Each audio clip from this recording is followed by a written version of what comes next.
নামাজ পড়েছেন সাইয়্যিদনা বেলাল, কাঁচা মসজিদে নামাজ পড়েছেন, আজান দিয়েছেন। সাইয়্যিদনা বেলাল যখন আজান দিয়েছেন আর আজানটা তার আরশ আজিম পর্যন্ত পৌঁছে গেছে। রহ গয়া রসমে আজান না রহে রূহ বেলালি, ফলসফা রহ গয়া তলকি গজালি নহ রহি। আজান চলছে মসজিদের মিনার থেকে, সুমধুর কণ্ঠের আজানগুলো সবাই শুনতে পায়, কিন্তু বেলাল যে আজানটা দিয়েছেন ভাঙ্গা ভাঙ্গা গলায়, সে আজানটার শাজিম পর্যন্ত ছুঁয়ে গেছে। জোরে কোন সুবহানাল্লাহ। আমার বন্ধুগণ, ওই বান্দাকে আল্লাহ রাব্বুল আলামিন আর শাজিমের ছায়ে জায়গা দিবেন যে বান্দার দিলটা সর্বক্ষণ মসজিদের সঙ্গে লটকানো থাকে। কখন নামাজ পড়ব আমি, কখন নামাজ পড়ব আমি, আজান শোনার সঙ্গে সঙ্গে অস্থির হয়ে যায়, শাটারটা বন্ধ করে দেয়, ব্যবসাটা বন্ধ করে দিয়া দৌড় মেরে মসজিদের দিকে রওনা দিয়ে দেয়।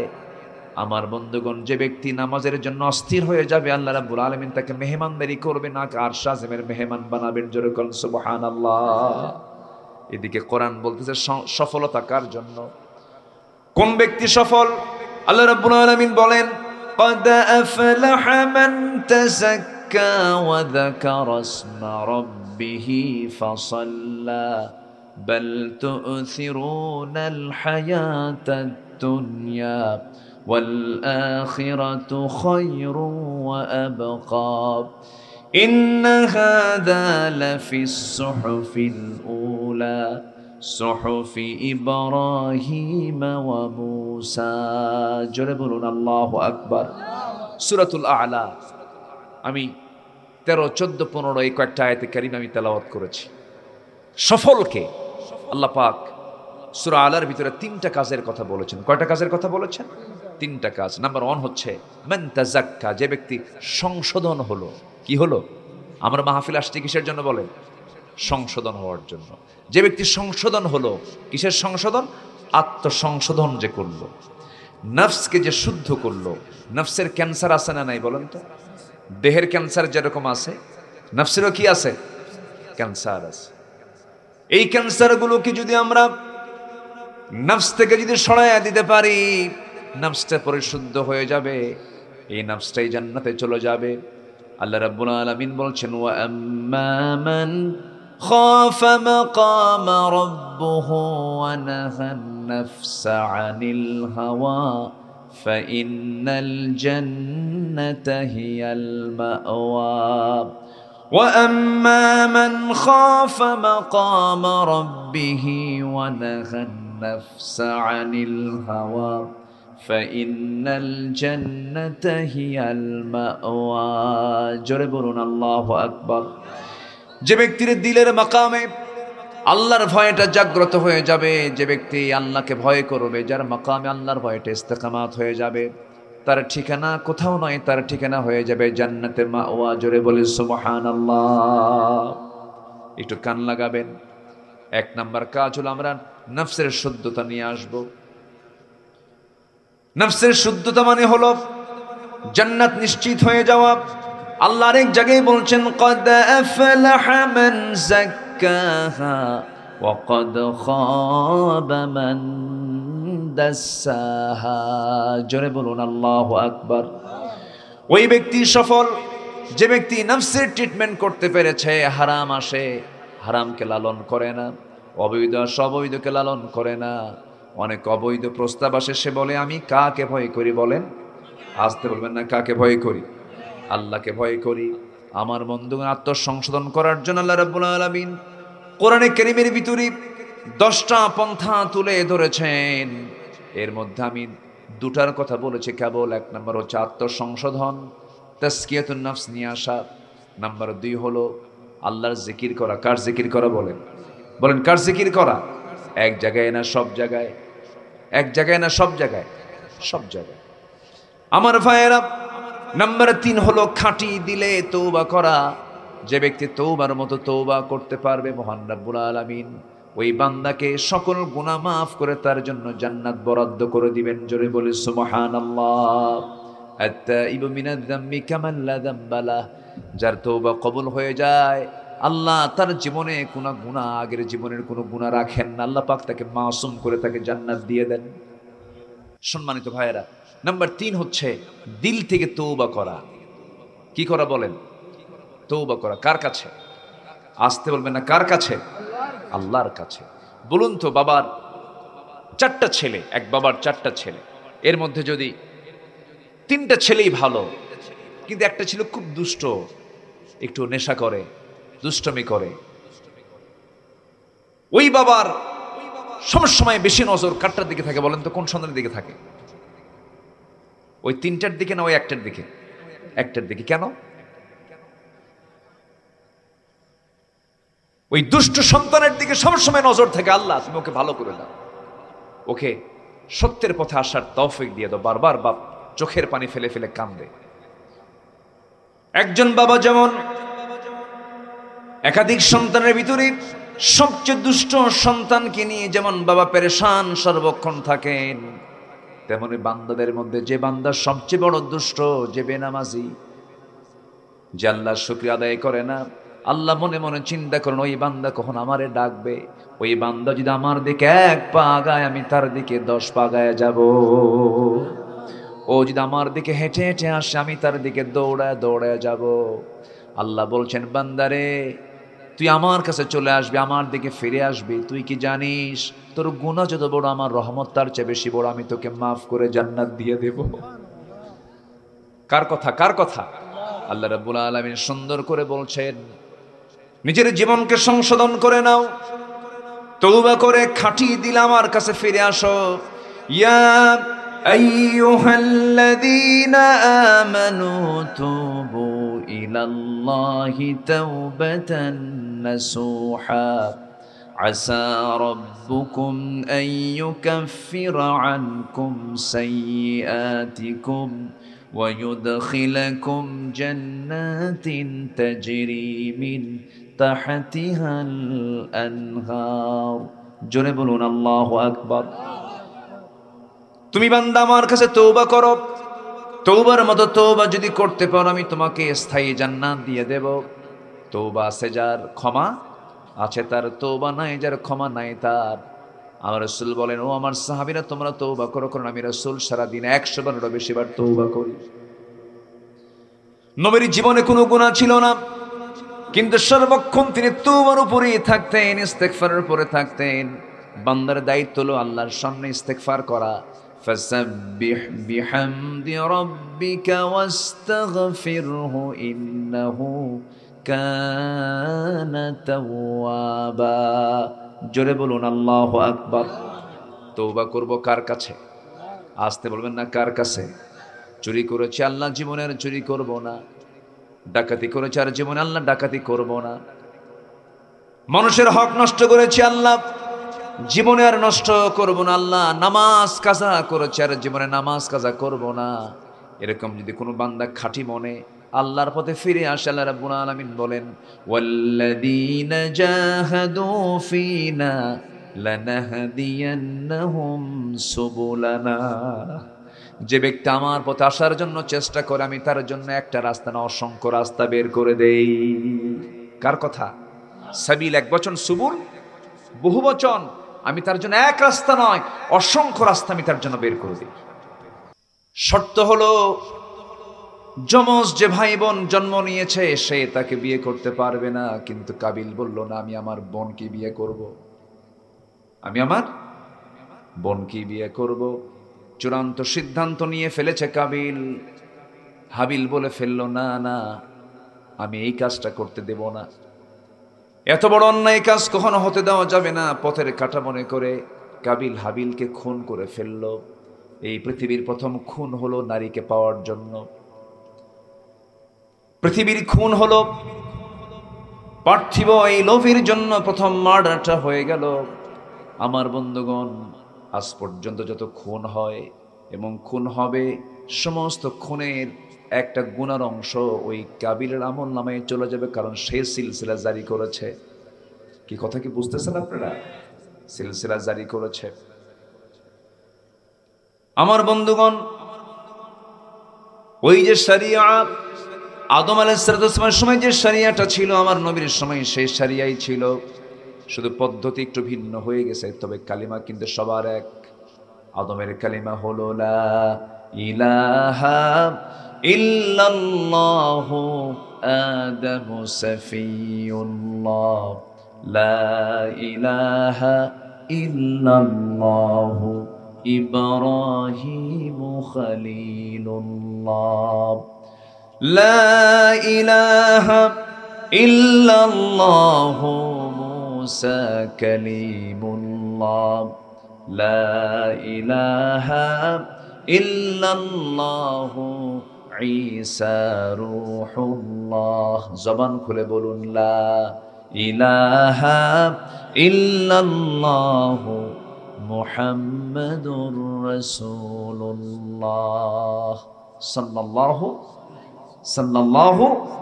আলাইহি ওয়াসাল্লাম। সকল নবীর কালিমা দুই না এক? আসতে দুই না এক? কালিমা কি দুর্বল কিছু? কিন্তু আমরা দুর্বল বানায় ফেলেছি। কত ভাগ আমাদের। দরবার, এক দরবার কয়, ওটা তো কোনো দরবারই না। একজন কয় নাভিতে হাত বাঁধা যাবে না, আরেকজন কয় বুকে হাত বাঁধা যাবে না। এখন দুই দিকে দুই ফতুয়া। সলিমুদ্দি এখন নামাজ পড়তে নিয়ে হাত রাখবে কোথায়? নাভিতেও হাত বাঁধা যাবে না, বুকেও হাত বাঁধা যাবে না। আমরা টেনে টেনে কোথায় নিয়ে গেছি ইসলামকে। শেষ পর্যন্ত সলিমুদ্দিন এখন নামাজ পড়তে নিয়ে এখন হাত রাখার জায়গা পায় না। দুটাই তো হারাম। আল্লাহু আকবার কপালে। কোথায় নিয়ে গেছে? কপালে। আজকে যদি এক কালিমা লালন করে, এক কালিমার পতাকা তলে যদি আবদ্ধ হতাম, ফিলিস্তিনকে আজকে ধরার সাহস পেত না পশ্চিমারা। মাত্র 1 কোটি ইহুদি, 200 কোটি মুসলমান যে পৃথিবীতে বসবাস করে, মাত্র 1 কোটি 20 লক্ষ ইহুদি, এদের মোট সংখ্যা এরকম হবে। সেই 1 কোটি 20 লক্ষ ইহুদি মাত্র 200 কোটি মুসলমানের কলিজার টুকরা জায়গা, যেটা অত্যন্ত প্রিয় জায়গা, বাইতুল আকসাকে তারা অবরুদ্ধ করে রেখেছে। অথচ মুসলমান আজকে চুপচাপ। 56টি মুসলিম রাষ্ট্র, এরপরে প্রতি 4 জনে 1 জন মুসলমান। সম্পত্তির দিক থেকে মুসলমানদের সম্পদ বেশি। এত কিছু থাকার পরেও আজকে মুসলমানরা আজকে মার খাচ্ছে। মূল কারণ হলো শুধুমাত্র ঐক্যের প্ল্যাটফর্ম না তৈরি করা, এক কালিমার পতাকা তলে আবদ্ধ না হওয়া। আল্লাহ তাআলা কালিমাকে কত মজবুত বলছেন, আল্লাহ পাক এক জায়গায় সুন্দর করে বলছেন।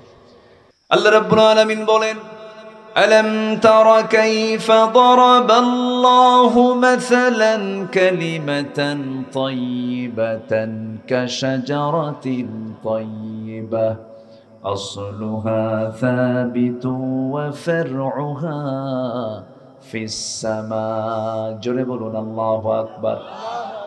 কালিমা তাইয়িবা হলো একটা মজবুত বৃক্ষের মতো। তাফসীর এসেছে মজবুত বৃক্ষ বলতে খেজুর গাছকে বোঝানো হয়েছে। আইলা হয়ে যায়, এর এলাকা আইলা হয়েছে না? আইলা হয়ে যায়, সিডর হয়ে যায়, ফণি হয়ে যায়, সব বাতাসে উঠতে থাকে, কিন্তু খেজুর গাছ এক পায়ে দাঁড়িয়ে থাকে। আমি কি ভুল বললাম? গাছের মধ্যে কোন গাছ মজবুত বলেন তো? খেজুর গাছ।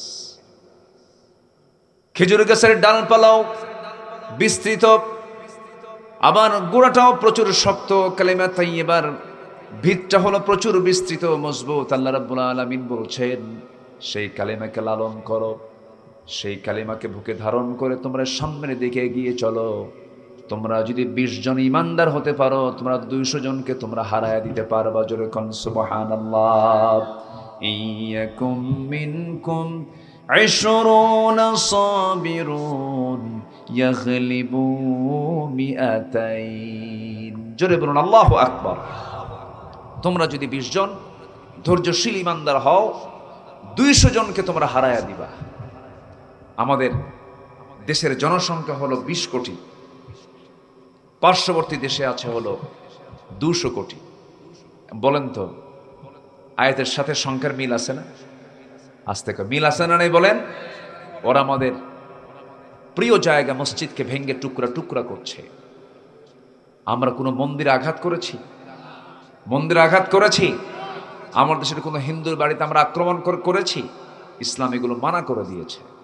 আপনি জানেন ইন্ডিয়ার বহু জায়গায় আজান নিষিদ্ধ, অথচ ইন্ডিয়া শাসন করেছে একটানা 800 বছর মুসলমানেরা। তাদের শাসন তো 60-65 বছর, একটানা শাসন করেছে মুসলমান সেই ইন্ডিয়া। তাজমহল কাদের, কুতুব মিনার কাদের, যত স্থাপত্য এখন প্রেজেন্ট ভারতে আছে সব মুসলমানদের হাতে গড়া। সেই মুসলমানদেরকে আজকে জুলুম করা হচ্ছে। তবে টুডে অ্যান্ড টুমরো ওরা যদিও একসময় পিণ্ডির দ্বারা আমরা আক্রান্ত ছিলাম, আমাদের প্রতি জুলুম করা হয়েছিল, আমরা স্বাধীন হয়েছি, কিন্তু এরপরেও পাকিস্তান তারা কি অমুসলিম না মুসলিম? বলেন অমুসলিম না মুসলিম? সেই দেশের ব্যাপারে ইন্ডিয়া বলেছে পাকিস্তানকে গাজার মতো বানানো হবে। তারা যদি এই জাতীয় মন্তব্য কোনো মুসলিম কান্ট্রিকে নিয়ে করে, আমরা আমাদের মন্তব্য করতে চাই, পৃথিবীর মানচিত্র থেকে ভারত নাম মুছে যাবে। সেই ক্ষেত্র তৈরি হচ্ছে। জোরে বলি ইনশাআল্লাহ, আর জোরে বলি ইনশাআল্লাহ। তৈরি হচ্ছে। আমাকে সময় দেবেন তো নাকি আপনারা? না কোনো কষ্ট হচ্ছে আপনাদের? আলহামদুলিল্লাহ, ফজরের আগ পর্যন্ত এ তো জানাজার চিন্তা দেখতেছে আপনাদের। আগামীকালকে আমার যে মাহফিলের শিডিউলটা সেটা হলো বেশি দূরে না, মাত্র কক্সবাজার। ঠিক আছে না? তবে একটু সমস্যা হচ্ছে প্রোগ্রামটা নিয়ে। আবহাওয়ার চরম বৈরী আবহাওয়া, ওটা তো সমুদ্র বেষ্টিত অঞ্চল। টেকনাফে প্রোগ্রামটা ছিল, কি যা হবে জানি না। এখন তো আবহাওয়ার দুর্গতি, মানে মুহূর্তে মুহূর্তে আবহাওয়া চেঞ্জ হয়ে যাচ্ছে। সম্মানিত ভাইয়েরা, গোটা পৃথিবী অস্থির এখন। এই অস্থির দুনিয়াকে শুধুমাত্র স্থির করার জন্য, প্রশান্তির জন্য যদি একটু অমর যদি পৃথিবীতে আসতো, সব ঠান্ডা হয়ে যেত। আসতে বলবেন না, জোরে বলুন ঠিক কিনা? সব ঠান্ডা হয়ে যেত। মাঝে মাঝে আল্লাহকে বলি, আল্লাহ তুমি তো রসুল পাঠাবা না, কিন্তু তুমি তো বলনি যে আমি ওমর পাঠাবো না। একটা আবু বকর পাঠাও, একটা ওমর পাঠাও, একটা আলী পাঠাও, একটা ওসমান জিন্নুরাইনের মতো একটা লোক পাঠাও, অশান্ত পৃথিবী শান্ত হয়ে যেত। আমরা আল্লাহর কাছে বলি, এই সবুজ ভূখণ্ডের জন্য আমরা বলবো, আল্লাহ 54 বছর দেখলাম সুরিয়ার ডাকাতি ছাড়া কিছু পাই নাই। অহংকারের ঠেলায় বলে ফেলে আমাদের যে নেতাকর্মী আছে পেশাব করলে সব ভেসে চলে যাবা। এগুলো কোনো কথা? এত নোংরা কথা নেতৃবৃন্দের মুখ থেকে বের হয়। আবার কোন এক নেতা কইছে যে হুজুররা মানুষের বাড়িতে খাওয়া দাওয়া করে, এরা দেশ চালাবে কি? এরা তো টাকায় বিক্রি হয়ে যায়। আচ্ছা, মেডিকেলের যে ডাক্তার, ওকে বাপের টাকায় পড়ে না সরকারের টাকায় পড়ে? হ্যাঁ, কিসের বাপের টাকায় পড়ে? বাপ কয় টাকা দেয়? এই যে স্কুলগুলো, এগুলো কি কে চালায়? সরকার চালায় না? মাদ্রাসা সরকার অনুদান দেয় না, সরকারের সেই নেক নজর নাই। সেখানে তারা কষ্ট করে হয়তো পড়ে। এর জন্য খোঁচা মেরে কথা বলবেন? খোঁচা মেরে যিনি বললেন যে হুজুরদের মুখ থেকে হক কথা বের হওয়া কঠিন, 16 বছর কেউ কথা বলেনি, আলেমরা কথা বলেছে। সবচেয়ে বেশি জুলুমের শিকার হয়েছে আলেম ওলামা, জেল খেটেছে আলেম ওলামা। আলেমদের বিরুদ্ধে নাক সিটকানোর আগে ভাববেন আপনার মায়ের বিয়ে পড়াইছে কিন্তু আলেম। আর যদি বিয়ে না পড়ায় তাহলে ভাবতে হবে আপনি জারজ সন্তান, ভাবতে হবে। মুখে যা আসে তাই বলে ফেলে, ঠিক না? সম্মানিত ভাইয়েরা, আমরা দুনিয়া থেকে যে কোনো মুহূর্তে বিদায় হয়ে যাব। মাহফিল কমিটির এক ভাই বললেন, হুজুর আমার এক বোন ঢাকায় ইন্তেকাল করেছেন, 2 দিন লাশ পড়েছিল ঘরে, কেউ জানে না মারা গেছে। সে লাশটা নিয়ে এসে বাড়িতে নিয়ে এসে দাফন করা হয়েছে। মাত্র বয়স 28 বছর। আমার বয়সী কত বন্ধুকে বিদায় হতে দেখলাম, কত জানাজায় গেলাম, কত কবরে লাশ শোয়া রাখলাম। নিজের বড় বোন, আমার ইমিডিয়েট বড়, মাত্র 3 বছরের ছোট বড়, আমরা আজ থেকে আরো 8 বছর আগে দুনিয়া থেকে বিদায় নিয়েছেন। আমরা সবাই দুনিয়া থেকে বিদায় নেব, কেউ আমরা থাকতে আসেনি। এক একটা মৃত্যু এক একটা শিক্ষা, সবাই চলে যাব। শুধু দিল থেকে একটা সিদ্ধান্ত নেওয়া দরকার, আল্লাহ আমি আজকের থেকে সিদ্ধান্ত নিলাম আমি তোমার পথের পথিক হয়ে যাচ্ছি, আমি কোনো গুনার কাজে যাব না। আল্লাহর কসম ওই বান্দা জান্নাত। জোরে বলি সুবহানাল্লাহ। মাহফিলে এসেছি শোনার জন্য না সংশোধনের জন্য? বলেন একটু ভালো করে, নিয়তটাকে ইখলাস আগে ঠিক করতে হবে। বলেন শোনার জন্য না সংশোধনের জন্য? সুর শোনার জন্য না আমল করার জন্য? আমল করার জন্য। আমাকে বসে বসে একজন বলেন, হুজুর গত 2 দিন আগে এক মেহমান আসছিল পাশে, কি ওয়াজ করলো কিচ্ছু বুঝলাম না, কোনো মজা নাই হুজুর। মনে মনে ভাবলাম তোমার তো নিয়তে ঠিক নাই। ইখলাস থাকলে 10 মিনিট কথার মধ্যে সেখানে আমল আছে না নাই বলেন তো? আচ্ছা, আগে ভাবতে হবে যে আমি আমলের নিয়তে শুনছি কিনা, তাহলে অনেক কথা খুঁজে পাবেন। আর যদি গান শোনার মতো মমতাজ গান গাইলো ফাইটতে যায়, কি ঠিক আছে কিনা? এখন তোর খুব ফাটতেছে না খুব? হ্যাঁ, বহু কিছু করেছে ওরা, অনেক কিছু করেছে। থাকো, একটু মজা নাও না। অনেক জুলুম করেছ, গর্ত খনন করবে যে গর্তে সে পড়বেই, এতে কোনো সন্দেহ নাই। এখন গর্তে ওরাই পড়েছে। যে ট্রাইব্যুনাল গঠন করেছিল আলেমদেরকে হত্যা করার জন্য, সেই ট্রাইব্যুনালই তাদের বিচার হচ্ছে। একটা গল্প মনে পড়লো, এক লোক মার্ডার করছে। মার্ডার করার পর উকিলের কাছে গিয়ে বলছে, ভাই আমি তো কাম সারছে, কি মার্ডার করে ফেলছে, আমার তো ফাঁসি ছাড়া কোনো উপায় নাই। উকিলের চাপা খুব শক্ত। উকিল কয়, আমার যে মক্কেল, ফাঁসি হয় না, শর্ত হলো আমার কিছু কথা শুনতে হবে। বলেন, কাস্কের থেকে তোর মাথার চুল আর মুখের দাড়ি কাটা বন্ধ। মোজ দাড়ি মাথার চুল কাটা বন্ধ, একটানা 6 মাস তুই চুল কাটবি না, কারোর সঙ্গে কথাও বলবি না। কেউ কোনো প্রশ্ন করলি বলবি ভ্যা। কি বলবি? ভ্যা, মানে পাগল, টোটাল পাগল। এইভাবে তুই চলতে থাক 6 মাস।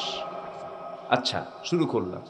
এখন উকিল কয়, শর্ত হলো সব উকিলের বিল কিন্তু কম, আমার বিল কিন্তু বেশি, আমারে কিন্তু একটু বেশি দিতে হবে। আচ্ছা ঠিক আছে। নির্দিষ্ট দিন এলো, শুনানি শুরু হলো।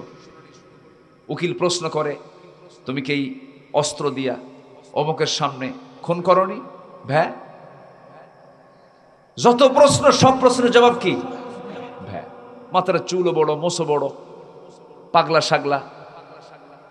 তো এখন জজ, বিচারক বিচারের চেয়ারে বসে বলে, এ তো পাগল, এর বিরুদ্ধে মামলা যদি সে আরেক পাগল। অতএব মহামান্য আদালত মস্তিষ্ক বিকৃত ব্যক্তির বিরুদ্ধে মামলা, এটা আমলে না নিয়ে তাকে বেকসুর খালাস দিতে বাধ্য হল। মোষের তল দেখেন মুসকে হাসি মেরে চলে যাচ্ছে। এখন উকিল কয়, ভাই আমার মাইনাটা দাও, টাকাটা দাও। ভ্যা। কি কথা কি বুঝতেছেন? কে তুই আমারও ভ্যা দেখাস? কে তুমি যে শেখাইছো ভ্যা? ভ্যা। যে ট্রাইব্যুনাল গঠন করেছিল ওরাই শিখিয়ে দিয়েছিল, এখন ওরাই ভ্যা দেখাচ্ছে। আসতে কোন কেন? এটাই হবে।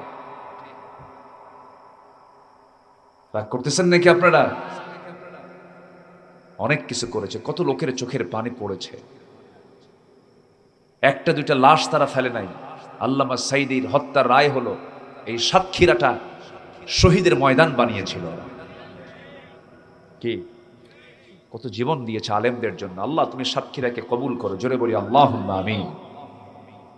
সম্মানিত ভাইয়েরা, তাহলে আমরা মাহফিল এসেছি শোনার জন্য না সংশোধনের জন্য? নিজের জীবনকে আমরা সাজাবো, জোরে বলি ইনশাআল্লাহ। কি সংশোধন করব বলেন? আগে নিজের সংশোধন লাগবে, নিজের সংশোধন, আত্মসংশোধন, আত্মার শুদ্ধতার প্রয়োজন আগে। আমি যেখান থেকে তেলাওয়াত করেছি সেই তেলাওয়াত কিন্তু সূরাটা হলো আয়াতটা হলো সূরাতুল আ'লা থেকে। আ'লা, আ'লা মানে হচ্ছে সবার উপরে যিনি, তিনি কে? আস্তে, সবার উপরে যিনি, তিনি কে? আল্লাহ। আসুন আমরা তেলাওয়াত করি। سبح اسم ربك الأعلى الذي خلق فسوى والذي قدر فهدى والذي أخرج المرعى فجعله غثاء أحوى سنقرئك فلا تنسى إلا ما شاء الله জোরে বলুন আল্লাহু আকবার। সবার উপরে তিনি কে? আস্তে বলবেন না কে? শুধু উপরে না সবার উপরে? শুধু উপরে না সবার উপরে? আল্লাহ কোথায় আছেন বলেন?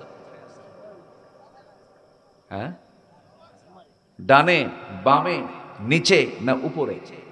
বলেন বলেন। আ'লা, সাব্বিহ ইসমা রাব্বিকাল আ'লা। সবার উপরে তিনি আছেন। কেমন করে দেখেন, আল্লাহ কত সুন্দর করে বলছেন, বান্দা আমি তোকে আমার আরশ আজিমের ছায়ায় জায়গা দিয়ে দেব। আমার আরশ আজিমের ছায়ায় তোকে আমি জায়গা করে দেব, যেদিন কোনো ছায়া থাকবে না আমার আরশের ছায়া ছাড়া। সে আরশ আজিমটা 7 আকাশের উপরে। আল্লাহ তাআলা এক আকাশের মালিক নন, তিনি 7 আকাশের মালিক। আমরা যেখানে বসে আছি এখান থেকে আমরা এক আকাশ দেখতে পাই, বাকি আরো আছে 6 আকাশ। এই আকাশের উপরে এই 7টা আকাশকে সুন্দর করে সাজিয়েছেন যিনি, তিনি আমার কে? আমরা যেখানে বসে আছি এখান থেকে দিনের বেলা সূর্য দেখতে পাই, রাতের বেলা চাঁদ দেখতে পাই। রাতের চাঁদে মানুষ বেড়াতে গেছে, ঘুরে আসছে, চাঁদ দেখে এসেছে, মঙ্গল গ্রহ দেখে এসেছে। আমি কি ওয়াজ শেষ করে দেব নাকি? এখান থেকে ওঠে কেন? কি সমস্যা? হ্যাঁ আব্বা বসো, একটু বসো তোমরা। আমি ছুটি দিচ্ছি না, কিন্তু তোমার ওস্তাদ বলুক, তুমি বসো, আমি তোমার ওস্তাদকে বুঝায় বলবো। বসো, একটু বসো আব্বু, একটু বসো। তোমরা চলে গেলে ফুল বাগানটা নষ্ট হয়ে যাবে। বসো, তোমার ওস্তাদকে আমি বলবো ইনশাল্লাহ। বসো আব্বা। হ্যাঁ, বসে পড়ে। আলহামদুলিল্লাহ, মানে ওদের একটা সিগন্যাল পড়ে গেছে। ওস্তাদ হয়তো সিগন্যাল দিছে, তো সিগন্যাল দিলে পরে কিয়ামত হলেও কোনো উপায় নেই। আমি আবার সেই সিগন্যালকে একটু আমি ব্রেক করে দিলাম। এটা বাগান থেকে ফুল চলে গেলে বাগানের সৌন্দর্য বাড়ে না কমে? কমে। আপনি ফুল, কোরআনের ফুল, এখন বলি আলহামদুলিল্লাহ, এই ফুল কমানো যাবে না, বরঞ্চ বাড়বে। আমরা একসঙ্গে দোয়া করব, জোরে বলি ইনশাআল্লাহ। জি, একটু আমাকে সময় দেন। চাঁদে নীল আর্মস্ট্রংরা গেছে, চাঁদের দেশে। মঙ্গল গ্রহে মানুষ নাকি কিছু পজিশনও কিনছে, জায়গাটাকে কিনে রাখছে, ওখানে যা থাকবে। অনেক স্বপ্ন। তাহলে মঙ্গল গ্রহে গেল, চাঁদের দেশে গেল। সূর্যের কাছে তো যাওয়া সম্ভব না, কারণ সূর্যের আভ্যন্তরীণ তাপমাত্রা হলো 15 মিলিয়ন ডিগ্রি সেলসিয়াস। 15 মিলিয়ন। আমরা কিন্তু এখানে বসে আছি 35 ডিগ্রি সেলসিয়াস তাপমাত্রা। এখন ধরেন তাতেই থাকা কঠিন হয়ে যাচ্ছে। 15 মিলিয়ন ডিগ্রি সেলসিয়াস হলো সূর্যের তাপমাত্রা। সেখানে কি যাওয়া সম্ভব না। মানুষ চাঁদে গেল, মানুষ মঙ্গল গ্রহে গেল। মানুষ যদি চিন্তা করে চাঁদ দেখলাম, মঙ্গল গ্রহ দেখলাম, এটা একটু আমরা চন্দ্র দেখেছি, মঙ্গল গ্রহ দেখেছি, এখন আমরা একটু তারকা দেখতে চাই, তারকার দেশে যাব আমি। এই তারকাগুলো যদিও আমরা রাতের আধারে জোনাকির মতো মিটিমিটি করে জ্বলতে দেখি, কিন্তু জোনাকির মতো মিটিমিটি করে জ্বলা ছোট্ট তারকা নয়। কিছু কিছু তারকা আছে এই পৃথিবীর সূর্যের চাইতে এক একটা তারকা, বেটেল জুইস একটা তারকা আছে 33 কোটি গুণ বড়। কয়টা তারকা বলেন? কয়টা? একটা। যার ছোট ছোট দেখি ওগুলো একটা তারকা, সূর্যের চাইতে 33 কোটি গুণ বড়। ওই সূর্যের চাইতে আবার ওই তারকা একটা দুইটা নয়, বেটেল জুইস, সুপারনোভা, আড্রার সহ বহু তারকা আছে। এর মাঝে আবার যদি কেউ চিন্তা করে আমি চাঁদ দেখলাম, মঙ্গল গ্রহ দেখলাম, একটু তারকার দেশে যাব, বড় তারকা নয়, পৃথিবীর সবচেয়ে নিকটবর্তী একটা তারকা আছে, তার নাম হলো না, ছোট্ট একটা সবচেয়ে নিকটবর্তী তারকা প্রক্সিমা সেন্ট্রাই। প্রক্সিমা সেন্ট্রাই নামক তারকার দেশে যদি কেউ যেতে চায়, পৃথিবীর কোনো যানবাহন দিয়ে হবে না, বিমান দিয়ে হবে না, কপ্টার দিয়ে হবে না, নভোযান লাগবে। পৃথিবীর সবচাইতে এখন লেটেস্ট আপডেট নভোযান হলো অ্যাপোলো 11, যার ঘন্টার গতি হলো ৩৯,০০০ কিলোমিটার গতিবেগে চলে। এক ঘন্টা ৩৯,০০০ কিলোমিটার বেগে চলে। এমন নভোযানে চলে যদি কেউ রওনা দিয়ে দেয় পৃথিবীর সবচেয়ে নিকটবর্তী তারকার দেশে প্রক্সিমা সেন্টারে যেতে, তার সময় লেগে যাবে ১,১৪,০০০ বছর মাত্র।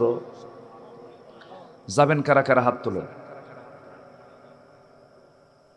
আমরা কি আকাশে গেছি? আমরা কেবল আমরা আছি কি সবচেয়ে কাছের তারকায় আছে, তাতেই যেতে সময় লাগবে ৩৯,০০০ কিলোমিটার বেগে ১,১৪,০০০ বছর। বাঁচবেন কয়দিন? যাবেন কোন দিন? আর আমার আল্লাহ বলছেন আমি ৭ শ্রেণীকে আমি আমার আরশ আজিমের ছায়া জায়গা দিয়ে দেব। সে আরশ আজিম কি এই প্রথম আসমানে? ৭ আকাশের উপরে। তাহলে আমি সেখানে কেমনে যাব? বলেন, কোন বিমানে যাবেন আপনি? কোথায় টিকিট কাটবেন আপনি? আল্লাহ তার স্পেশাল ফ্লাইটে করে আমাকে আরশ আজিমের মেহমান বানাবে। যেরকম সুবহানাল্লাহ, সুবহানাল্লাহ। আমার আল্লাহ কত বড়! সাব্বিহ ইসমা রাব্বিকাল আ'লা। সবচেয়ে বড় তিনি, তার চাইতে বড় আর কেউ নাই। সেই মহান রব্বুল আলামিন বলছেন, বান্দা ৭টা শ্রেণীর কাতারে তুই নিজের নামটা লিখে দে। ১ নাম্বার হলো ইমামুন আদিলুন। ওই সমস্ত বান্দাগুলোকে আমি আরশ আজিমের ছায়ায় জায়গা দেব যে হলো ন্যায় বিচারক, যে ন্যায় বিচার করতে পারে। হতে পারে সে গ্রামের মাতব্বর, হতে পারেন তিনি মেম্বার, হতে পারেন তিনি চেয়ারম্যান, হতে পারেন তিনি সামাজিকভাবে একজন বিচারক মানুষ। সঠিক বিচারটা করতে পেরেছেন, কিয়ামতের দিন ওই বান্দাকে আল্লাহ রাব্বুল আলামিন আরশ আজিমের ছায়ায় জায়গা দিয়ে দিবেন। এখানে কি অধিকাংশ বিচারপতি কি ধরা খাবে কিনা বলেন? ধরা খাবে কিনা বলেন? ধরা খেয়ে যাবে। হ্যাঁ, 100%। সাইয়্যিদনা ওমর ফারুক রাদিয়াল্লাহু তাআলা আনহু কি বিচারপতি ছিলেন। 2টা বছর মদিনার তিনি গভর্নরের দায়িত্ব পালন করলেন। 2টা বছর তিনি বেতন নিলেন, কোনো আসামি হাজির হলো না, কোনো মামলাই নাই, বিচারই নাই। নিজের কলিজার টুকরা ছেলে মদ্যপান করে ধরা পড়ে গেছে, শাস্তি হলো 80 দররা, তাকে মারতে হবে। তিনি বললেন আমার সন্তানকে মারার দায়িত্ব আমি কাউকে দেব না, আমি ওমর নিজের হাতে আমি তাকে বেত্রাঘাত করব। কারণ ওমরের সন্তান মনে করে অনেকে ভয়ে ভয়ে তাকে মারবে, শাস্তিটা জুত মতো হবে না, পরিমাণ মতো হবে না, হক আদায় হবে না। নিজের সন্তানকে কাছে নিয়ে দৌড়া মারতে মারতে অর্ধেক দৌড়া মেরেছে, মৃত্যুর কোলে চলে গেছে, মারা গেছে।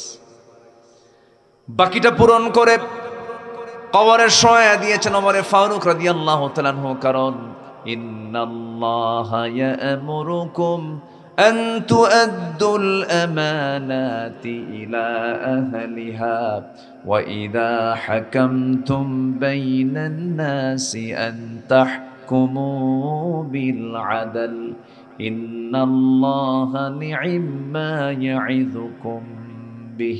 জোরে বলুন আল্লাহু আকবার। যখন তোমরা বিচার করবে, ইতিদাল করে বিচার করবে, আদালত কায়েম করবে, জেনে রেখে দিও ইআদিলু হুয়া আকরাবু লিত্তাকওয়া। সঠিক বিচারটা এটাই হলো শ্রেষ্ঠ তাকওয়া।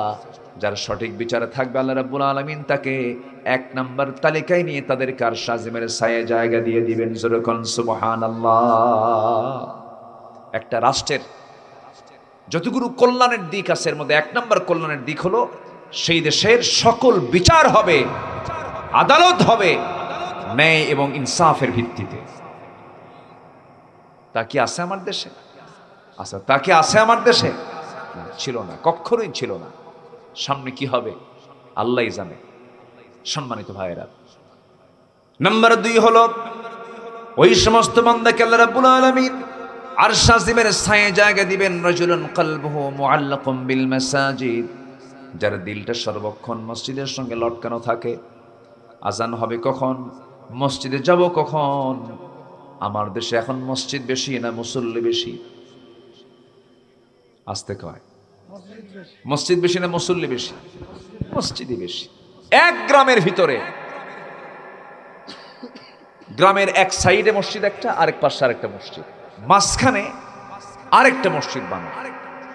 মূলত একটাই ছিল, হয়ে গেছে কয়টা? তিনটা। কেন জানেন? তোর দাদার জায়গায় আমি নামাজ পড়ব?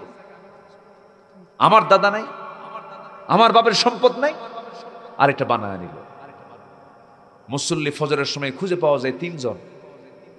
আর বুড়া মানুষগুলো, চাচা আপনি মসজিদে আসছেন কেন এত কষ্ট করে? এই বৃষ্টির সময় ফজরের নামাজ পড়তে আসছেন অন্ধকারে। কে বাবা, বুড়ি মরে গেছে, বুড়ি থাকলে আমিও আসতাম না। মুসল্লি তিনজন খুঁজে পাওয়া যায়, ইমাম, মুয়াজ্জিন আর খাদেম। চাকরি না থাকলে এরাও থাকতো না। এই হলো মসজিদের চিত্র। আমি কিন্তু ভুল বলছি না, আমি কিন্তু ভুল বলছি না। মসজিদগুলো টাইলস দিয়ে, এসি দিয়ে মসজিদ কমপ্লিট হয়ে আছে, মুসল্লির খবর নাই। আমি কি ভুল বললাম? মসজিদ পাকা দরকার না নামাজ পাকা দরকার? বলেন বলেন, কি পাকা দরকার? নামাজ পাকা দরকার। নামাজ পড়েছেন সাইয়্যিদনা বেলাল, কাঁচা মসজিদে নামাজ পড়েছেন, আজান দিয়েছেন। সাইয়্যিদনা বেলাল যখন আজান দিয়েছেন, আর আজানটা তার আরশ আজিম পর্যন্ত পৌঁছে গেছে। রহ গয়া রসমে আজান না রহে রূহ বেলালি, ফলসফা রহ গয়া তলকি গজালি নহ রহি। আজান চলছে মসজিদের মিনার থেকে, সুমধুর কণ্ঠের আজানগুলো সবাই শুনতে পায়, কিন্তু বেলাল যে আজানটা দিয়েছেন ভাঙ্গা ভাঙ্গা গলায়, সে আজানটা আর শাজিম পর্যন্ত ছুঁয়ে গেছে। জোরে কোন সুবহানাল্লাহ। আমার বন্ধুগণ, ওই বান্দাকে আল্লাহ রাব্বুল আলামিন আর শাজিমের ছায়ে জায়গা দিবেন, যে বান্দার দিলটা সর্বক্ষণ মসজিদের সঙ্গে লটকানো থাকে। কখন নামাজ পড়বো আমি, কখন নামাজ পড়বো আমি, আজান শোনার সঙ্গে সঙ্গে অস্থির হয়ে যায়। শাটারটা বন্ধ করে দেয়, ব্যবসাটা বন্ধ করে দিয়া দৌড় মেরে মসজিদের দিকে রওনা দিয়ে দেয়। আমার বন্ধুগণ, যে ব্যক্তি নামাজের জন্য অস্থির হয়ে যাবে, আল্লাহ রাব্বুল আলামিন তাকে মেহমানদারি করবে না, আরশ আজিমের মেহমান বানাবেন। জোরে বলেন সুবহানাল্লাহ। এদিকে কোরআন বলতেছে সফলতা কার জন্য, কোন ব্যক্তি সফল? আল্লাহ রাব্বুল আলামিন বলেন, قد أفلح من تزكى وذكر اسم ربه فصلى بل تؤثرون الحياة الدنيا والآخرة خير وأبقى إن هذا لفي الصحف الأولى صحف إبراهيم وموسى জোরে বলুন আল্লাহু আকবার। সূরাতুল আ'লা আমি 13, 14, 15 এই কয়েকটা আয়াতে কারিমা আমি তেলাওয়াত করেছি। সফলকে আল্লাহ পাক সূরা আ'লার ভিতরে 3টা কাজের কথা বলেছেন। কয়টা কাজের কথা বলেছেন? 3টা কাজ। নাম্বার 1 হচ্ছে মান তাযাক্কা, যে ব্যক্তি সংশোধন হলো। কি হলো? আমরা মাহফিল আসছি কিসের জন্য বলেন? সংশোধন হওয়ার জন্য। যে ব্যক্তি সংশোধন হলো, কিসের সংশোধন? আত্মসংশোধন যে করলো, নফসকে যে শুদ্ধ করলো। নফসের ক্যান্সার আছে না নাই বলেন তো? দেহের ক্যান্সার যেরকম আছে, নফসেরও কি আছে? ক্যান্সার আছে। এই ক্যান্সারগুলোকে যদি আমরা নফস থেকে যদি সরাইয়া দিতে পারি, নফসটা পরিশুদ্ধ হয়ে যাবে, এই নফসটাই জান্নাতে চলে যাবে। আল্লাহ রাব্বুল আলামিন বলছেন, ওয়া আম্মা মান খাফা মাকাম রাব্বুহু ওয়া নাহান নাফসা আনিল হাওয়া ফাইন্নাল জান্নাতা হিয়াল মাওয়া ওয়া আম্মা মান খাফা মাকাম রাব্বিহি ওয়া নাহান নাফসা আনিল হাওয়া ফাইন্নাল জান্নাতা হিয়াল মাওয়া। জোরে বলুন আল্লাহু আকবার। যে ব্যক্তির দিলের মাকামে আল্লাহর ভয়টা জাগ্রত হয়ে যাবে, যে ব্যক্তি আল্লাহকে ভয় করবে, যার মাকামে আল্লাহর ভয়টা ইস্তেকামাত হয়ে যাবে, তার ঠিকানা কোথাও নয়, তার ঠিকানা হয়ে যাবে জান্নাতে মাওয়া। জোরে বলি সুবহানাল্লাহ। একটু কান লাগাবেন। 1 নাম্বার কাজ হলো আমরা নফসের শুদ্ধতা নিয়ে আসবো। নফসের শুদ্ধতা মানে হলো জান্নাত নিশ্চিত হয়ে যাওয়া। আল্লাহ আরেক জায়গায় বলছেন কদ আফলাহা মান যাক্কাহা ওয়া কদ খাবা মান দাসসাহা। জোরে বলুন আল্লাহু আকবার। ওই ব্যক্তি সফল যে ব্যক্তি নফসের ট্রিটমেন্ট করতে পেরেছে, হারাম আসে হারামকে লালন করে না, অবৈধ আসে অবৈধকে লালন করে না। অনেক অবৈধ প্রস্তাব আসে, সে বলে আমি কাকে ভয় করি বলেন? আসতে বলবেন না, কাকে ভয় করি? আল্লাহকে ভয় করি। আমার বন্ধুগণ, আত্মসংশোধন করার জন্য আল্লাহ রাব্বুল আলামিন কোরআনে কারীমের ভিতরে 10টা পন্থা তুলে ধরেছেন। এর মধ্যে আমি দুটার কথা বলেছি কেবল। 1 নম্বর হচ্ছে আত্মসংশোধন, তাজকিয়াতুন নফস নিয়ে আসা। নাম্বার 2 হলো আল্লাহর জিকির করা। কার জিকির করা বলেন? বলেন কার জিকির করা? এক জায়গায় না সব জায়গায়? এক জায়গায় না সব জায়গায়? সব জায়গায়। আমার ভাইয়েরা, নাম্বার 3 হলো খাঁটি দিলে তওবা করা। যে ব্যক্তি তওবার মতো তওবা করতে পারবে, মহান রব্বুল আলামিন ওই বান্দাকে সকল গুনাহ মাফ করে তার জন্য জান্নাত বরাদ্দ করে দিবেন। জোরে বলি সুবহানাল্লাহ। আত-তাইবু মিনাজ যামবি কামান লা যামবা লাহ। যার তওবা কবুল হয়ে যায়, আল্লাহ তার জীবনে কোনো গুনাহ, আগের জীবনের কোনো গুনাহ রাখেন না। আল্লাহ পাক তাকে মাসুম করে তাকে জান্নাত দিয়ে দেন। আসেন দোয়া করে দিই। ওই যে 2-1 করে ওঠে, কিছু বলে না, একটু বসেন না ভাই, একটু আমাকে সময় দেন, অনেক দূর থেকে এসেছি, সময় তো দিতে হবে, সময় না দিলে আমি কথা বলবো কেমন? একটু বসেন। অনেক রাত হয়েছে, অনেকে অনেক আগে আসছেন হয়তোবা। জিকির করি লা ইলাহা, আরো জোরে লা ইলাহা সুবহানাল্লাহ ওয়ালহামদুলিল্লাহ লা ইলাহা।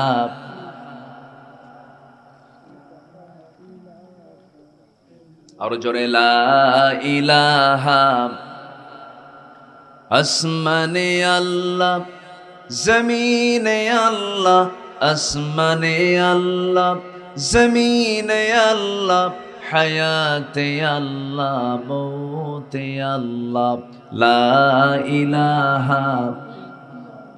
আরো জোরে লা ইলাহা, লা ইলাহা ইল্লাল্লাহু মুহাম্মাদুর রাসূলুল্লাহ সাল্লাল্লাহু আলাইহি ওয়াসাল্লাম। সম্মানিত ভাইয়েরা, নাম্বার 3 হচ্ছে দিল থেকে তওবা করা। কি করা বলেন? তওবা করা। কার কাছে? আসতে বলবেন না, কার কাছে? আল্লাহর কাছে। বলুন তো, বাবার 4টা ছেলে, এক বাবার 4টা ছেলে, এর মধ্যে যদি 3টা ছেলেই ভালো, কিন্তু একটা ছিল খুব দুষ্ট, একটু নেশা করে, দুষ্টমি করে, ওই বাবার সবসময় বেশি নজর কারটার দিকে থাকে বলেন তো? কোন সন্তানের দিকে থাকে? ওই 3টার দিকে না ওই একটার দিকে? একটার দিকে। কেন?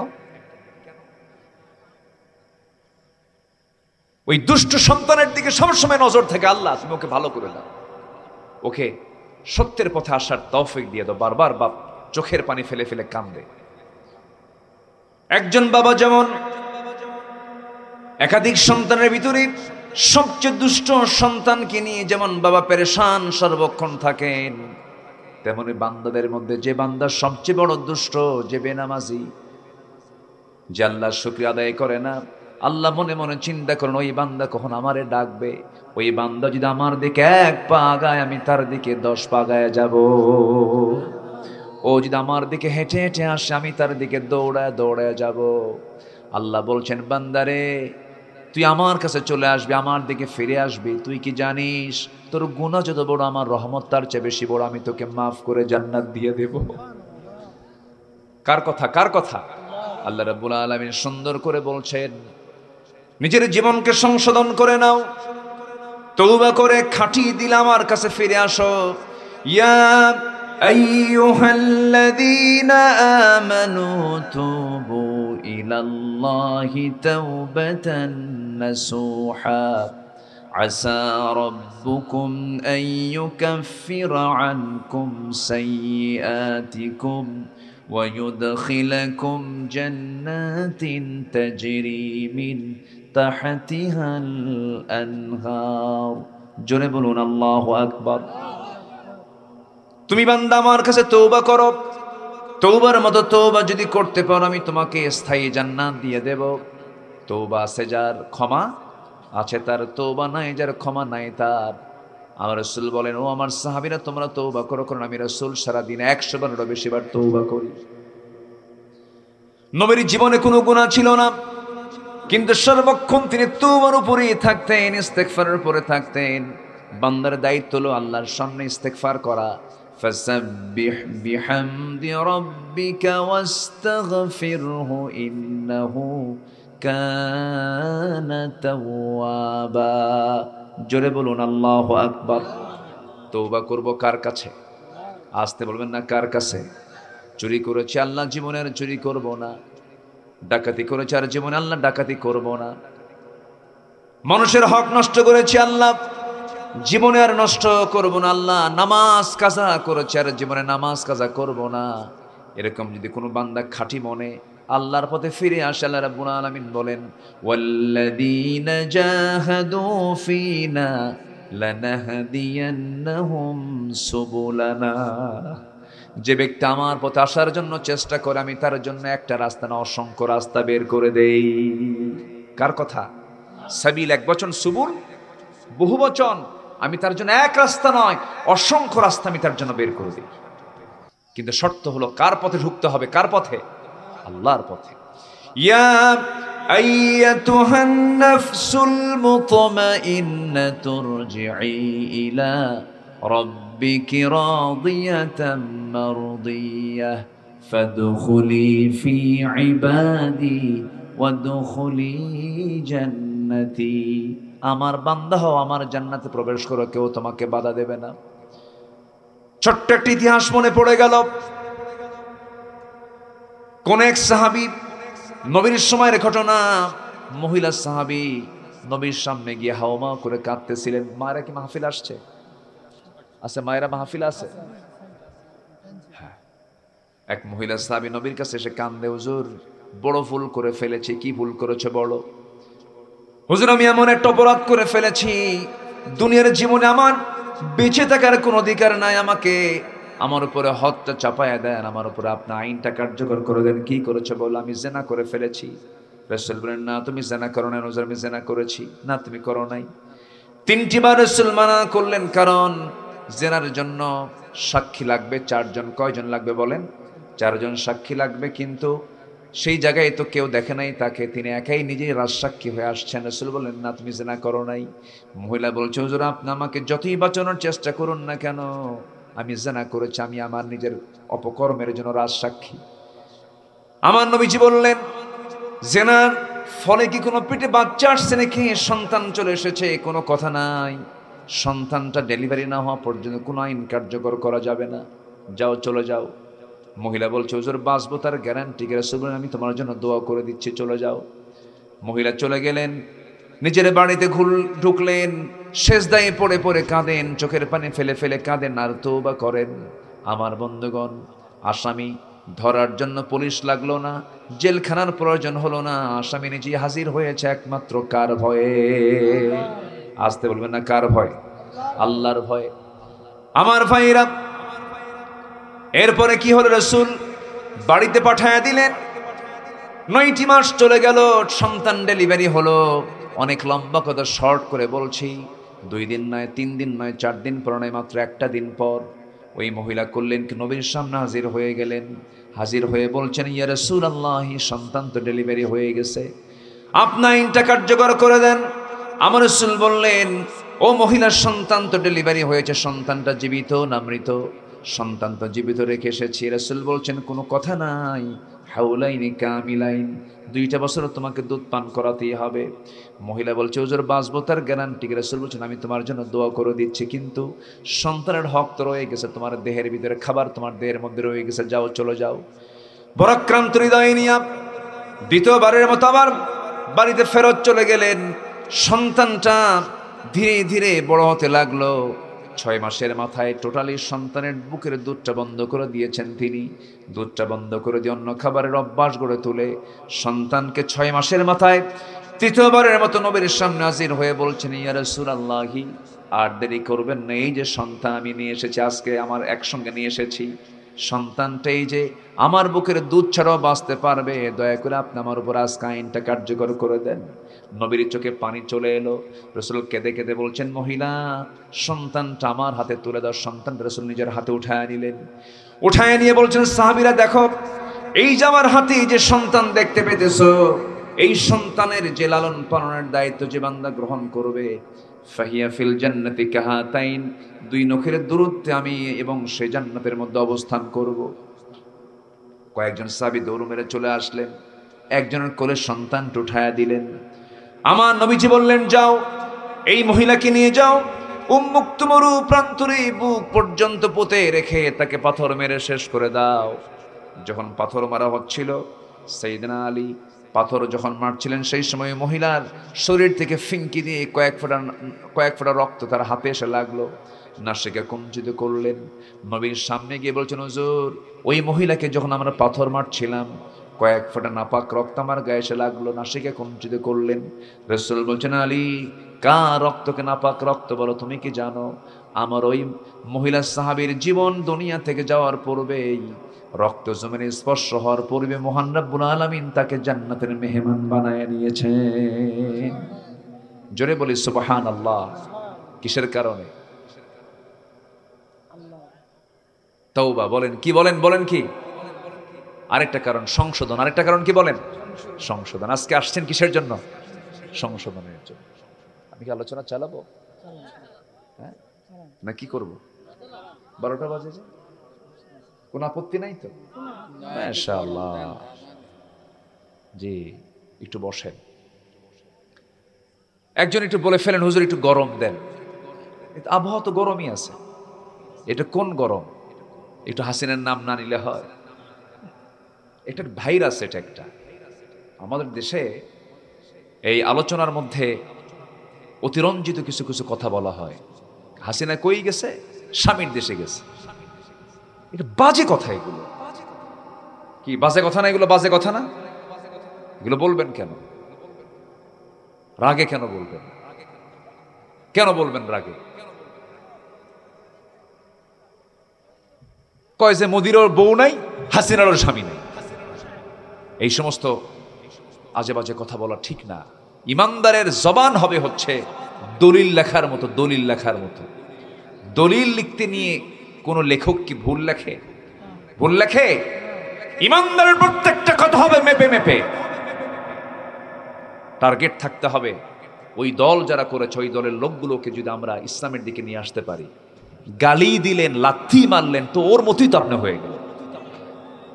এই জন্য অনেক কিছুই ভাবতে হবে। তবে একটা কথা জেনে রেখেন, সেটা হচ্ছে টুডে অ্যান্ড টুমরো বাংলার জমিন আল্লাহর দিন কায়েম হবে। জোরে বলি ইনশাআল্লাহ। আর জোরে বলি ইনশাআল্লাহ। প্রত্যেকটা হত্যার বিচার হতে হবে বাংলার জমিনে। 2000 লাশ পড়েছে জুলাই আগস্টে। আল্লামা সাঈদীর মতো মানুষকে হত্যা করা হয়েছে। নিজামীর মতো বিশ্ব ইসলামী আন্দোলনের নেতাকে রাষ্ট্রীয় সন্ত্রাসী কায়দায় হত্যা করা হয়েছে। প্রত্যেকটা হত্যার বিচার একটা একটা করে বাংলার জমিনে হতে হবে। রাজি আছেন কারা কারা? হাত উঁচু করে দেখান মুসলমান।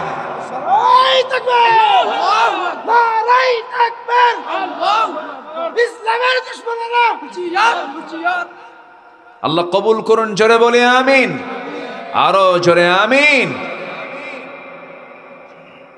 জমিনে আল্লাহর দিন কায়েমের জন্য যে উর্বর মাটি লাগে, সেই উর্বর মাটি আমার দেশে তৈরি হচ্ছে, ক্ষেত্র প্রস্তুত হচ্ছে, শহীদের রক্ত ঝরেছে, জমিন উর্বর হচ্ছে। আগামীর দিন বাংলার জমিনে কোরআনের দিন। জোরে বলি ইনশাআল্লাহ। আল্লাহ কবুল করুন। আল্লাহ কবুল করুন। জেল তো কম খাটি নাই, বহু জেল খাটছে। এখানে মনে হয় প্রথম কাতারে কেউ বাদ নাই। খাটেন নাই? হ্যাঁ, কে বাদ আছে এখন? আপনি? হ্যাঁ, গেছিল যে, এটাও গেছে, সবাই গেছে। চান্স জেল খাটার সময় চান্স 16 বছরই গেছে, আর পাবেন না সামনে। হাসিনা মাশাআল্লাহ সুন্নতটা আদায় করে দিয়ে গেছে। ধন্যবাদ তো তাকে। ধন্যবাদ দিচ্ছি যে জুলুম করছে বলে তো আমরা মাজলুম হতে পারছি। কি ঠিক আছে না? কম অত্যাচার করেছে, অত্যাচারের ঠেলায় আল্লাহ পাক বলছেন মান আমিলা সালিহাম মিন যাকারিন আও উনসা ওয়া হুয়া মুমিনুন ফালানুহয়িন্নাহু হায়াতান তাইয়্যিবা। যে ব্যক্তি নেক আমল করবে আমি আল্লাহ তাকে দুনিয়ার জিন্দেগিতে বরকতময় জীবন দান করি, আর নেক আমল না করলে দিল্লি পাঠায় দিই। আল্লাহ কোথায় পাঠায় দিছে? কোথায় পাঠায় দিছে? দিল্লি পাঠায় দিছে। অনেক কিছু করেছে, অত্যাচার কম করেনি, জুলুম কম করেনি। লাশের গন্ধ তার কাছে খুব মজা লাগতো। কতগুলো সন্তানকে মারলো, তাদের লাশ খুঁজে পাওয়া যায় নাই। প্রত্যেকটা হত্যার বিচার বাংলার জমিনে হবে, এটাই হবে প্রথম কাজ। এরপরে অন্য কাজ। নির্বাচন ছাড়া যদি 16 বছর থাকে, নির্বাচন ছাড়া যদি আরেকজন 9 বছর থাকে, নির্বাচন ছাড়া যদি 3 বছর থাকে, হোক না আগে বিচার, এরপরে আমরা যাব অন্যদিকে।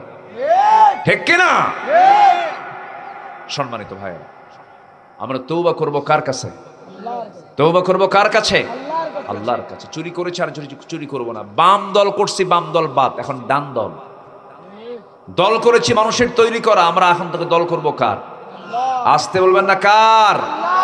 আল্লাহর দল করতে হবে, ইসলামী দল করতে হবে। নন ইসলামিক পার্টি করা যাবে না। আপনি যদি অন্য দল করে মারা যান জাহান্নাম যেতে হবে, সোজা কথা। এত আঁকা বাঁকা করে কথা কর দরকার নাই। আপনি অন ইসলামী দল করে মরবেন, জাহান্নাম যেতে হবে।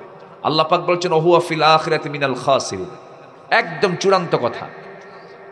দুনিয়ার দল করে মরবেন, আপনাকে খাসিরিনদের কাতারে যেতে হবে, জাহান্নাম যেতে হবে। কার কথা? কার ফতোয়া?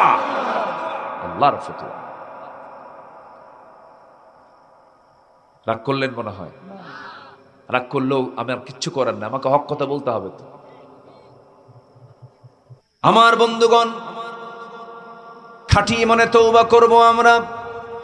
আমার রাসূল বলছেন আলী, মহিলাকে নিয়ে যাও মুক্ত মরু প্রান্তরে, বুক পর্যন্ত পুঁতে রেখে তাকে হত্যা করে ফেলো, দুনিয়া থেকে বিদায় করে ফেলো। যখন তার বিচারটা হয়ে গেল, রাসূল শুনতে পাওয়ার সঙ্গে সঙ্গে বলছেন জানাজার আয়োজন করো। জানাজার আয়োজন করা হলো। নবীজি জানাজায় হাজির হলেন, জানাজা নামাজ পড়ালেন। জানাজা সম্পূর্ণ হওয়ার পর আমার নবীজি কাদা কাদা কণ্ঠে বলছেন সাহাবীরা শোনো, এই যে কিছুক্ষণ আগে যে মহিলার জানাজা পড়লাম, এই মহিলার জানাজা, এই মহিলার জীবনে যে পরিমাণ তওবা করেছে, এই তওবা যদি মদিনার 70 জন গুনাহগারদের মাঝে যদি বন্টন করে দেওয়া হতো, প্রত্যেক 70 জনের গুনাহগুলোকে আল্লাহ রাব্বুল আলামিন মাফ করে 70 জনকে বিনা হিসাবে আল্লাহ রাব্বুল আলামিন জান্নাত দিয়ে দিতেন। তওবা। ইল্লা মান তাবা ওয়া আমানা ওয়া আমিলা সালিহান ফাউলাইকা হুম ইয়াদখুলুনাল জান্নাতা ওয়া লা ইউযলামুনা শাইআ। জোরে বলুন আল্লাহু আকবার। তওবা করবেন, স্থায়ী জান্নাত কে দিয়ে দিবেন বলেন? আল্লাহ দিয়ে দিবেন। 3টা চলে গেল। এরপরে হলো আল্লাহ রাব্বুল আলামিন বলছেন আত্মসংশোধনের জন্য নাম্বার 4 হলো সিয়াম সাধনা করতে হবে, সুন্দর করে রোজা রাখতে হবে। রোজা কি শুধু রমজান মাস না সারা বছর? বলেন বলেন বলেন বলেন। রাসূল কি শুধু রমজান মাসে রোজা রেখেছেন না সারা বছর রোজা রেখেছেন? সারা বছর। সোমবার বৃহস্পতিবার আমার নবীজি রোজা রাখতেন ঘন ঘন। রোজা রাখলে পরে তাসকিয়াতুন নফস চলে আসে, নফসের শুদ্ধতা চলে আসে, চোখের গুনাহ থেকে বাঁচা যায়, নফসের গুনাহ থেকে বাঁচা যায়। রোজা রাখবেন, বাজে কোনো কথা মুখ থেকে আসবে না। মাঝে মাঝে আমরা রোজা রাখবো, জোরে বলি ইনশাআল্লাহ। আর জোরে বলি ইনশাআল্লাহ। সুস্থ যদি থাকতে চাই মাঝে মাঝে একটু রোজা থাকা দরকার। বলি আলহামদুলিল্লাহ, জোরে বলি আলহামদুলিল্লাহ। নাম্বার 5 হলো আল্লাহর জিকির করা। আল্লাহ রাব্বুল আলামিন বলেন আল্লাযীনা আমানু ওয়া তাতমাইন্নু কুলুবুহুম বিযিকরিল্লাহ আলা বিযিকরিল্লাহি তাতমাইন্নুল কুলুব। জোরে বলুন আল্লাহু আকবার। জিকির হবে কার? আসতে বলেন কার? আমার দেশে বিভিন্ন দরবারের কিন্তু বিভিন্ন জিকির আছে। হু আছে কিনা বলেন? হ্যাঁ, ভণ্ডামির জিকির আছে। কি যে আওয়াজ করে, কি যে কুফুরি কথাগুলো বলে, এই সমস্ত জিকিরের সাথে ইসলামের কোনো সম্পর্ক। জিকিরের পরিভাষা হলো চারটা: সুবহানাল্লাহ, আলহামদুলিল্লাহ, লা ইলাহা ইল্লাল্লাহ, আল্লাহু আকবার। এই চারটার বাইরে আর কোনো জিকিরের ভাষা নাই। আমার আল্লাহর অনেকগুলো নাম আছে, সে নাম ধরে ডাকবেন আপনি, কিন্তু মুখে যা আসে আপনি তাই বলবেন। যে শরীয়তের সঙ্গে সম্পর্ক না এমন জাতীয় জিকির ইসলামে নাই। পানির তলে মোমবাতি বাবাদশে নেবে না, বাবার নামে হালকা দিলে উজু গোসল লাগে না, এটা কেমন কথা? মোল্লা মুন্সি নামাজ পড়ে মারেফতটা বোঝে না, বাবার নামে হালকা দিলে সতর ঢাকন লাগে না, মানে কাপড় চুপড়ও লাগে না, উজু গোসল লাগে না। ওটাকে মানুষ না কাউয়া? ওটাকে মানুষের মধ্যে পড়ে? এই সমস্ত দরবার কিন্তু আমার দেশে কম নাই। আল্লাহকে সেজদা না দিয়া কবরকে সেজদা দেয়। নাম বললাম না, বুঝে নেন কি কথা, কি বুঝতেছেন আপনারা? যে ব্যক্তি আল্লাহকে সেজদা না দিয়া কোনো কবরের সেজদা দেবে, ও জাহান্নামকে কিনে নিল। কোন কবর পূজা করা যাবে না। জোরে বলেন, যাবে যাবে না।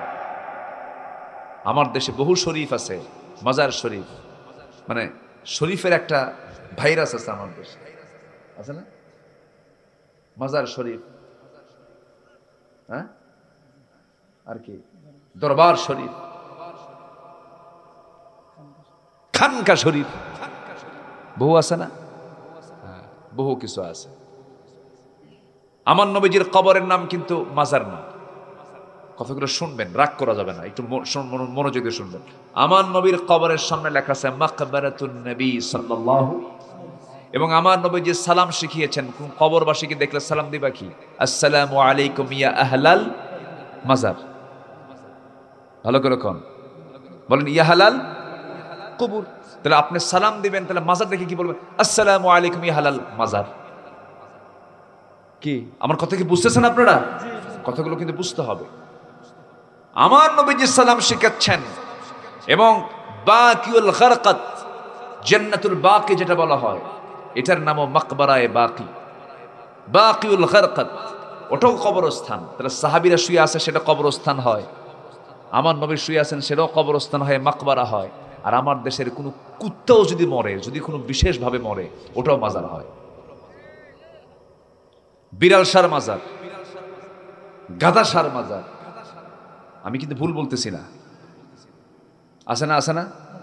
আমি রাজশাহীতে দেখছি বিড়াল সার মাজার, গাধা শাহ, কুত্তা শাহ, চাল ডাল রহমতুল্লাহ মাজার, বদনা সার মাজার। বদনা, বাথরুমে ঢুকতে নিয়ে কি লাগে, কি নাই?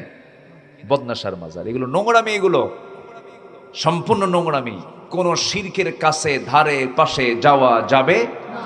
চাইতে হবে কার কাছে? আসতে বলেন, চাইবো আমরা কার কাছে? আল্লাহর কাছে। ওয়াইদাস্তাআনতা ফাস্তাইন বিল্লাহ। মরা লোক কোনো উপকার করতে পারে না, কোনো মানুষ কোনো উপকার করতে পারে না। আমার উপকার, ক্ষতি, লাভ সব করবেন কে? আসতে বলবেন না কে? চাইবো জুতার ফিতা ছিঁড়ছে, তাও চাইবো কার কাছে? আল্লাহর কাছে চাইবো।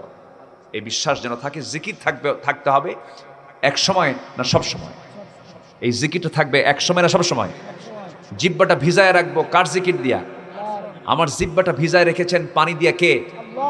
আচ্ছা, মুখের যে লালা, এই লালার স্বাদ কেমন? ভালো। বলেন, মুখের লালাটা দিয়ে আরেকজনকে দিবেন, অথবা আরেকজনের মুখের লালা, অথবা আপনার বাচ্চা, ছোট্ট বাচ্চা 1 বছর 1.5 বছর বয়স, ওর মুখের লালাটা নিয়ে একটু মুখে নিবেন, তো স্বাদ কি? হ্যাঁ, কোন স্বাদ আছে? কোন স্বাদ পাওয়া যায়? আচ্ছা, কানের ভিতরে যে ময়লা আছে, ইয়ার ওয়াক্স, এটা কেমন? মিষ্টি না তিতা? হ্যাঁ, তিতা। এটার ফ্লেভার হচ্ছে, এটা হচ্ছে তিতা। কেন তিতা করেছেন? এই জন্য তিতা করেছেন, রাতের আধারে আপনি ঘুমিয়ে পড়বেন, হঠাৎ করে কোনো পিঁপড়া যদি ঢুকে যায়, যদি মিষ্টি হয়, খেতে খেতে ভিতরে ঢুকে যাবে। কিন্তু আল্লাহ রাব্বুল আলামিন পাসওয়ার্ড দিয়ে দিয়েছেন, একটা পিঁপড়া যখন কানের মধ্যে ঢোকে তখন তিতা তিতা লাগে, আর ভিতরে থাকে না, বের হয়ে আসে। সুবহানাল্লাহ বলা যাবে না?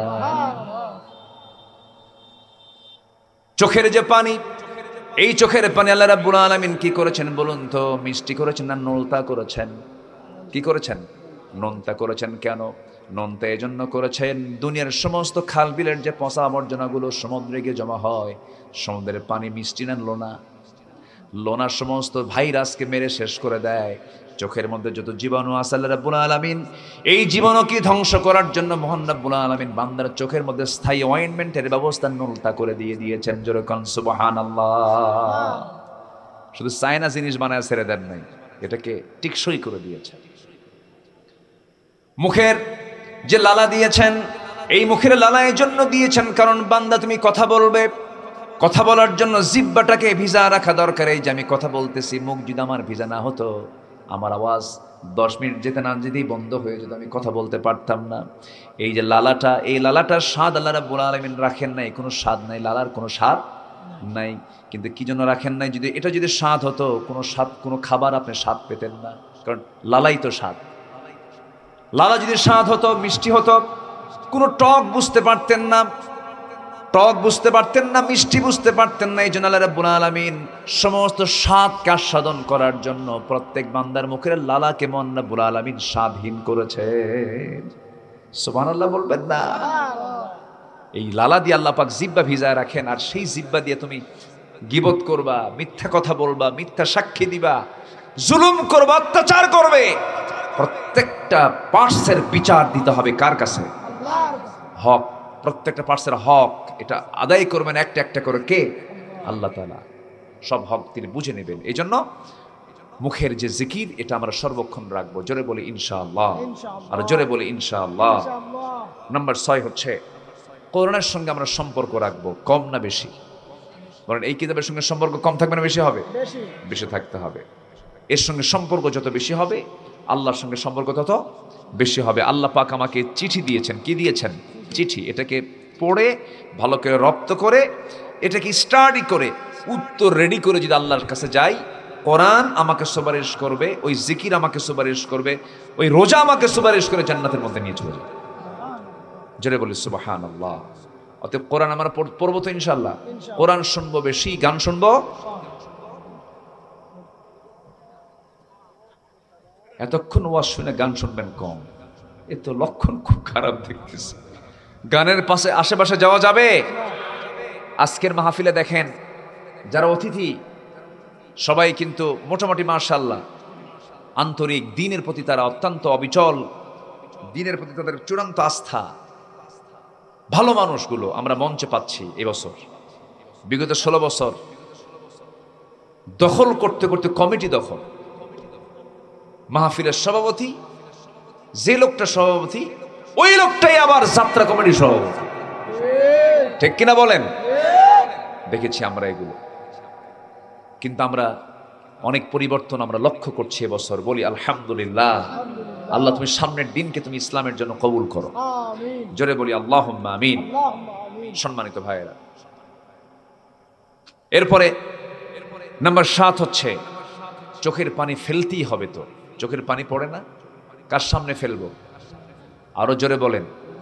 বউয়ের সামনে বলবে, যদি কান্দেন বউ বলবে তুমি একটা পুরুষ, পুরুষ মানুষ কান্দে, তুমি কি পুরুষ তুমি? আবার মহিলা যদি, বউ যদি স্বামীর সামনে কান্দে, স্বামী কয় মেয়েরা কান্দে। কি কথা কি বুঝতেছেন? তো কেউ দাম দিল, আপনি কানলেন, বউ বলল তুমি কি পুরুষ মানুষ নাকি, তুমি কান্দো কেন? মহিলা কান্দলো স্বামীর কাছে, স্বামী বলবে মেয়েরা এরকম করে কান্দে। পৃথিবীর কেউ আপনি কান্নার মূল্য পাবে, কেউ আপনাকে কান্নার মূল্য দেবে না। কিন্তু আপনি জায়গা মতো কাঁদতে পারেন, এক ফোঁটা চোখের পানি আপনাকে 7টা জাহান্নাম নিভায়া জান্নাতের মেহমান বানায় দেবে। কার কাছে? আসতে বলবেন না, কার কাছে? আপনি জানেন নবীজির চোখের পানি কত বের হয়েছে? তার মতো কান্না পৃথিবীর কেউ কাঁদতে পারবে না। গোটা রাত চলে যেত নবীজির চোখের পানি দিয়া, জায়নামাজ ভিজে সয়লাব হয়ে যেত। শুধু নিজের জন্য কাঁদতেন না, তিনি উম্মতের জন্য কাঁদতেন। কবরে শুয়ে শুয়ে কাঁদতেছেন। কাল হাসরের ময়দানে সবাই বলবে নফসি নফসি, আমার নবীজি বলবেন আমার উম্মতি উম্মতি। নবীজির চোখের পানি খুব বেশি ছিল, আল্লাহর জন্য কেঁদেছেন তিনি। কারণ আল্লাহ রাব্বুল আলামিন বলেন আমার বরকতি বান্দা, আমার সবচেয়ে কাছের বান্দা তো তারাই, ওয়াল্লাযীনা ইয়াবিতুনা লিরাব্বিহিম ربهم سجدا وقياما يخرون للأذقان ويبكون ويزيدهم خشوعا জোরে বলুন আল্লাহু আকবার। রাত গভীর হয়ে যায়, ইমানদার বান্দাগুলো চোখের পানি ফেলে ফেলে কান্দে আর বলে, আল্লাহ গুনাহ করেছি, আমাকে মাফ করে দাও। চাইতে দেরি আমার আল্লাহর সঙ্গে সঙ্গে বান্দাকে মাফ করে দেন। নামাজ পড়ে কাঁদবো কার কাছে? সেজদায় পড়ে কাঁদবো কার কাছে? আল্লাহর কাছে আমরা কাঁদবো। নাম্বার 8 হলো হালাল রিজিক অর্জন করতে হবে। সংশোধনের জন্য এই সমস্ত দিকগুলো দরকার। হালাল রিজিক আমরা তালাশ করব। আল্লাহ রাব্বুল আলামিন বলছেন, কুলু মিন তাইয়্যিবাতি ওয়া আমালু সালিহান ইন্নী বিমা তা'মালুনা আলীম। জোরে বলুন আল্লাহু আকবার। নাম্বার 9 হলো মিথ্যাচার এবং গীবতকে বর্জন করব আমরা। মিথ্যা কোনো সাক্ষী দেব না, মিথ্যার ধারে পাশে যাব না। সর্বশেষ হলো অহংকার এবং আত্মগরিমা বর্জন করতে হবে। এই 16 বছরে যারা ক্ষমতায় ছিল তাদের মধ্যে বিনয়ী ভাবটা ছিল না, অহংকার ছিল। খালি বিচার আর বিচার। কি কি বলেন তো বলেন বিচার। কত বছর আগের ঘটনাগুলো তাজা করে এনে মীমাংসিত ইস্যুকে আবার ইস্যু টেনে কত রাতকে দিন করে, দিনকে রাত করে কি হলো? শেষ ফলাফল নিজের দেশে নিজের থাকা হলো না। এই জন্য সততা এবং ইনসাফকে সামনে রেখে আমরা চলবো। আমরা কোনোদিন পালাইনি, পালাবো না। আমরা পালাবো, কেউ বলেন পালাবো? আমাদেরকে রাজাকার বলে গালি দিয়েছে, আমরা কেউ পাকিস্তান যাই নাই, কিন্তু ভারতের রাজাকাররা ঠিকই ভারতে গিয়ে বসে আছে। কি ঠিক আছে কিনা বলেন? আমরা সততা নিয়ে থাকবো, বিনয়ী হয়ে থাকবো। আমরা ইনসাফ ভিত্তিক সমাজ ব্যবস্থা গড়ে তুলবো। দিন জমিনে কায়েম হোক, এটার জন্য আমরা শামিল হব, নিজেকে শামিল করব। এই তাওফিক সবাইকে আল্লাহ পাক দান করুন। সবাইকে 5 ওয়াক্ত নামাজ পড়েন সবাই পড়েন তো? আজকের থেকে আর কেউ ছাড়বো না। 5 ওয়াক্ত নামাজ। যুব সমাজ কই? আজকের মাহফিলের যুব সমাজরা কোথায়? মাহফিল করে ওরা, কিন্তু অনেকে নামাজ পড়ে না। বুঝলেন? হুজুর মাহফিল তো করি, আবার নামাজ পড়তে হবে নাকি? 5 ওয়াক্ত নামাজ পড়বেন কারা কারা? এটা হাত তুলে দেখেন। হ্যাঁ দেখেন, একটু হাত এদিক সেদিক তাকান, দেখেন তো হাত তুললো না কারা। জোরে বলি ইয়া আল্লাহ, আমাদেরকে 5 ওয়াক্ত সালাত আদায় করার তৌফিক তুমি আল্লাহ দিয়ে দাও। জোরে বলি আমিন। আরো জোরে আমিন, আরো জোরে আমিন। হাত নামান।